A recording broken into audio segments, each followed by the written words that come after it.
Hé, regarde, il y a un post sur Insta qui dit qu'il y a un vaccin qui rend les gens stériles. Quoi? Mais c'est grave ça. Allez, tu peux m'envoyer ce messenger? Je vais partager sur mon mur et je vais envoyer à tous mes amis. Ok, je t'envoie. Salut les filles, ça va? Ça va? et vous? Regardez quoi? Ouais, elle a vu une info sur Insta sur les vaccins. Apparemment, ils rendaient les gens stériles. Et là, je suis en train de partager l'info à tous mes amis sur mon mur. Vous êtes sûr que c'est vrai? C'est peut-être une fake news, non? On devrait vérifier. Non, mais en vrai, regarde, genre, il y a plein de célébrités qui l'ont partagé. Et puis, en vrai, j'ai pas vraiment envie d'attendre pour vérifier la source et tout. Genre, il y a même plein de photos, regarde. Oui, mais justement, c'est le piège. Une fake news, c'est fait pour te choquer, pour te faire réagir. Il faut apprendre à faire pause et à réfléchir. Exactement, c'est ce qu'on appelle la pensée délibérative. Elle est plus lente, plus logique. C'est ce qui nous permet de résister aux fausses informations. Ok. Mais j'avoue que des fois, j'ai un peu la flemme de vérifier la source. Genre, je clique, je like et ensuite je partage, sans vraiment y réfléchir, quoi. Ben moi, j'ai remarqué que je crois plus facilement les informations qui vont dans le sens de ce que je pense déjà. Et c'est ça le biais de confirmation, non? Tout à fait. Des fois, on pense que deux choses sont liées juste parce qu'elles arrivent en même temps. C'est ce qu'on appelle le piège de la corrélation. Pour éviter ça, il faut apprendre à repérer les sources fiables, croiser les informations et surtout développer son esprit critique. Mais alors, qu'est-ce qu'une fake news? Une fake news, c'est une information qui a été créée intentionnellement ou diffusée sans vérification dans le but de manipuler l'opinion, de choquer ou tout simplement d'attirer l'attention. Pour être efficace, une fake news combine souvent un mensonge crédible, quelque chose qui paraît vrai, une émotion forte, la peur, la colère, l'espoir, l'indignation, et des éléments visuels frappants, images choquantes, vidéos sorties de leur contexte ou encore des montages trompeurs. Les titres sont souvent exagérés, sensationnalistes, voire cliquables à outrance pour attirer notre curiosité et nous pousser à partager sans réfléchir. Et comment ces fake news se propagent-elles aussi vite? Avant, les rumeurs circulaient par le bouche à oreille ou dans la presse à scandale.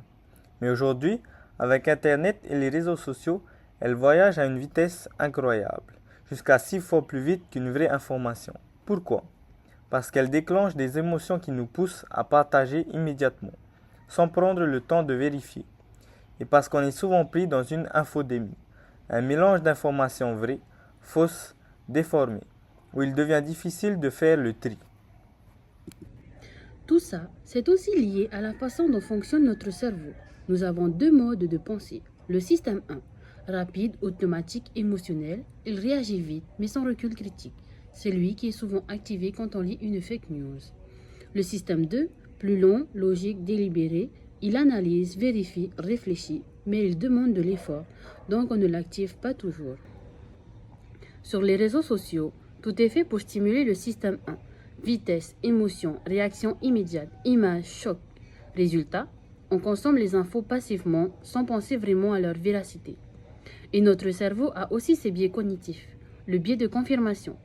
On croit plus facilement ce qui va dans le sens de nos opinions. Le raisonnement motivé, on défend nos idées même quand elles sont fausses. La paresse intellectuelle, on préfère croire une information simple et rapide plutôt que de chercher la vérité. Et la confusion entre corrélation et causalité. On pense qu'un événement en cause un autre, juste parce qu'ils sont arrivés l'un après l'autre. C'est pourquoi on doit absolument entraîner notre pensée critique. Il ne suffit pas de se méfier. Il faut questionner ce qu'on lit ou entend, identifier les pièges cognitifs qui nous influencent sans qu'on s'en rende compte, croiser les sources, c'est-à-dire comparer plusieurs infos pour voir si elles se confirment, et surtout, ne pas se laisser manipuler par les émotions. Apprendre à penser de façon critique, ce n'est pas juste utile à l'école, c'est une compétence essentielle dans la vie, à l'ère du numérique, pour ne pas se faire avoir. Alors, comment développer une pensée critique efficace? En prenant le temps de réfléchir avant de croire ou de partager. En vérifiant toujours la source de l'information. Qui parle? Est-ce fiable? Quelle est l'intention? En se méfiant des titres chocs, des vidéos virales et des histoires trop simples pour être vraies. Et surtout, en apprenant à dire « Attends, C'est peut-être faux. Bon, alors, cette histoire de vaccin, fake news ou pas? J'ai vérifié, c'est complètement faux. Les scientifiques et des experts ont démonté l'information. Elle est basée sur aucune preuve. What? Mais moi j'ai failli y croire. Bon, il faut que je dise à tous mes amis que c'est faux.